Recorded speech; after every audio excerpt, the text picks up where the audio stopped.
This is Bright Memory Infinite, the sequel to Bright Memory, the sort of a stylish FPS with some action elements that is most impressively made mostly by one guy.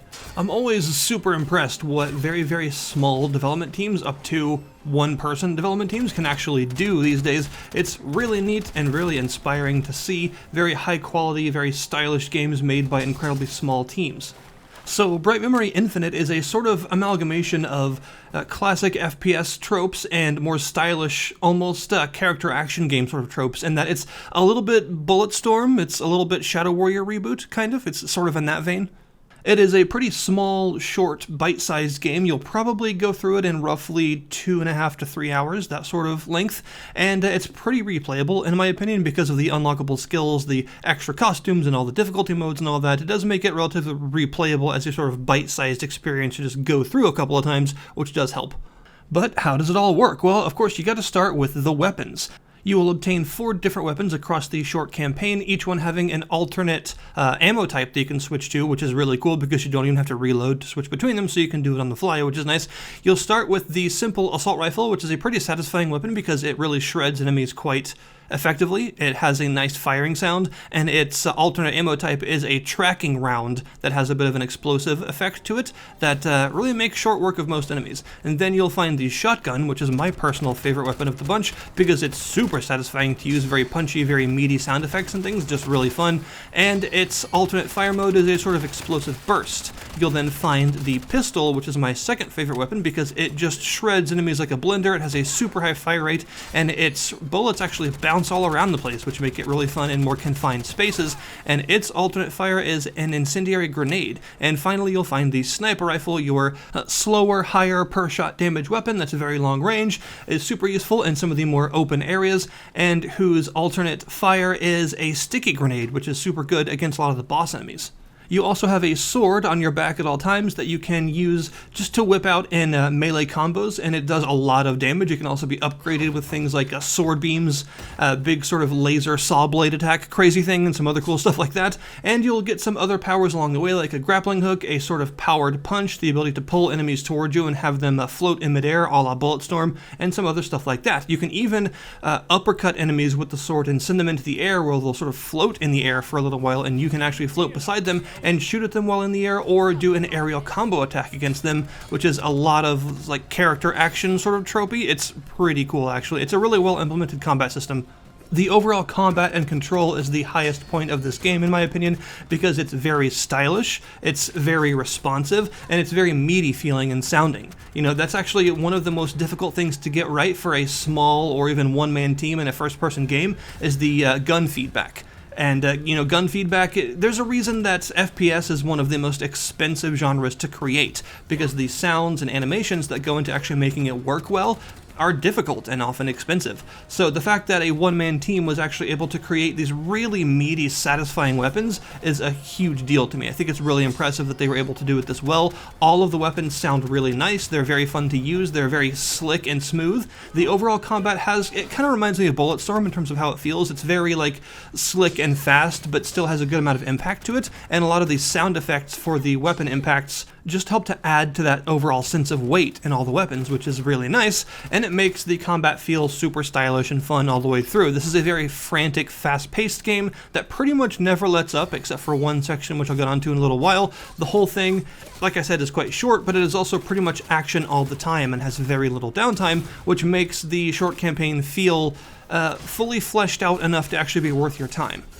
And getting a bit more to the Shadow Warrior reboot style of things, there is also an upgrade system in the game that I mentioned earlier that allows you to find these currencies that allow you to upgrade yourself. And you can get upgrades for different aspects of your person, so you can upgrade your sort of gauntlet powers so that you can do things like a slam from midair, or a rushing rocket punch, which is super good, by the way. You can upgrade your sword to give it things like sword beams or a big charged slash, and upgrade your weapons to increase the power of the alternate fires of each one. So there is a bit of progression throughout the campaign, even though it's short, that allows you to pick and choose what you want to upgrade about yourself and what sorts of combo capabilities you want to enhance.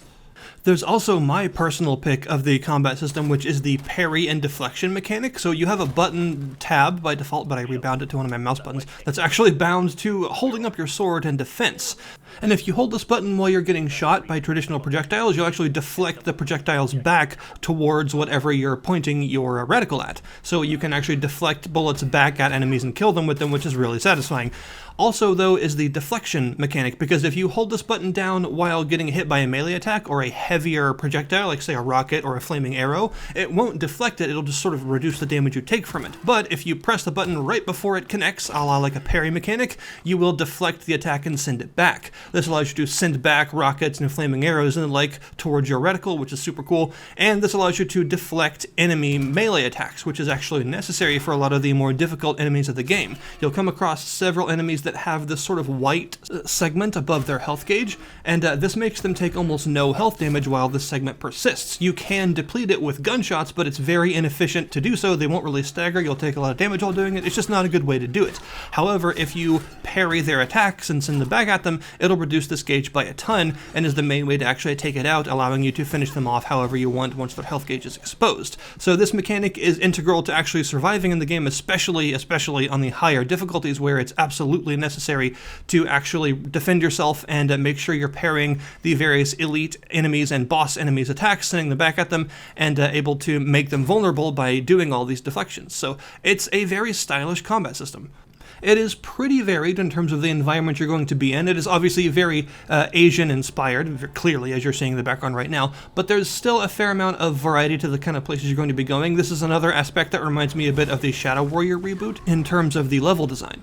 So you'll be fighting through canals, across rooftops, over flooded fields, and some other sort of urban and suburban environments like that, which do make for a pretty good backdrop to the overall combat, and a varied enough list of places to go in a campaign this short to make it pretty enjoyable all the way through. And as I mentioned, there are boss fights that you'll encounter that act as sort of capstones to each environment that are generally just more mechanically difficult versions of the enemies you've faced before, making you master your parry and deflection mechanics to actually get past them. So that's that. It's actually pretty quick to talk about because it's relatively simple, short and sweet, but enjoyable. What about disadvantages though? What are some of the things about it that I particularly didn't like or had problems with? Well, for one, there's a forced stealth section in the game that I feel doesn't belong at all. It doesn't really make any sense. It doesn't allow you to use any of your weapons, your guns, you can't even use your sword, and instead you have to use this very short-range, highly delayed cleaver attack that's very annoying to use, and you can't even take any of the enemy's guns, even though they can use theirs just fine.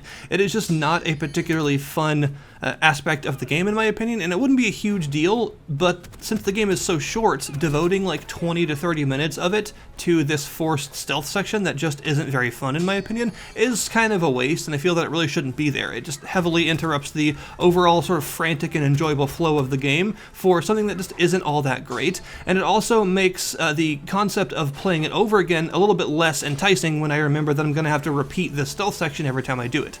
I did also run into one crash while playing it. Upon defeating one of the big sort of mid-game bosses, it just totally locked up and crashed the game, and I had to task manager out of it and restart, but that did only happen once at least.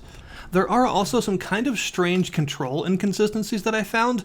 For one, I found that sometimes it would just randomly, massively jack up my mouse sensitivity to like a huge degree for no reason. I didn't even press anything, it just happened a couple of times. I have no idea what caused this, but just suddenly while in the middle of combat, my mouse would suddenly get so sensitive that I could just sort of breathe on it and I would do like a 360. It was really sensitive, like it just maxed out the meters or something, but the gauges weren't changed in the options menu, so I have no idea why or how this happened. The only way I could fix it was to go into the options menu and mess with the gauges, even though they hadn't changed, just put them up and back down one notch or whatever just to sort of change them. That would save it and then it would be back to normal again. Like I said, I have no idea why this happened, but occasionally it would just super screw up my mouse sensitivity. Another problem that I had was that this game doesn't like it if you stay crouched for very long for some reason. I found that for some reason just tapping the crouch button, which is a toggle by default so you don't have to hold it, occasionally while moving I would just stop crouching and stand back up. This happened very often and was kind of annoying when I was trying to crouch around. This was especially a problem in that annoying forced stealth section that I was talking about, because you get spotted very quickly and you have very little health in this section, so just standing up all of a sudden out of nowhere, even though I didn't want to, was a big deal. So I don't know what's up with that, but yeah, occasionally this game really does not like for you to stay crouched and just forces you to constantly stand back up repeatedly for no reason. But other than these relatively small complaints, I actually did have quite a good time with Bright Memory Infinite, and I can see myself playing it through at least one more time just to experience it again, because the combat is that good. I'd say the price is pretty right considering the amount of work that was put into this by one person for this length of game as just a sort of quick bite-sized experience. Some might say that it's a bit expensive, and I understand that, but I think that given that it was pretty much one person behind all of it and all the work that went into the pretty high quality assets of this game, I think the price is actually not bad. It is a very good looking game, by the way, surprisingly so, especially with all of the RTX effects on and everything. It looks quite nice. I tried to capture that as well as possible in the background, but you know, YouTube's compression algorithm is not always kind to high detail footage.